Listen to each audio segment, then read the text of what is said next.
Since we're so uncomfortable talking about these topics, what we tend to do is surround ourselves with people just like ourselves.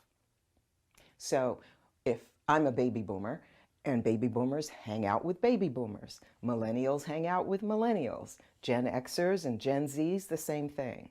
What happens though when we're in those homogenous groups is that sometimes we start complaining about people not in those groups.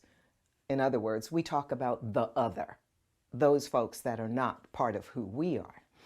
And what makes it worse is we tend to talk in generalities. Now, I know everybody doesn't do that, but go along with me. We do tend to talk in generalities. And what's worse is that nobody intercedes to stop that kind of conversation. What I mean, for instance, is baby boomers will say, oh, those millennials, they just are so entitled. And the millennials will say, you know, I got to teach the baby boomers how to turn on a computer, right? Now, of course, that doesn't mean everybody is that way, but when we make those kind of generalized comments, it goes into our brain.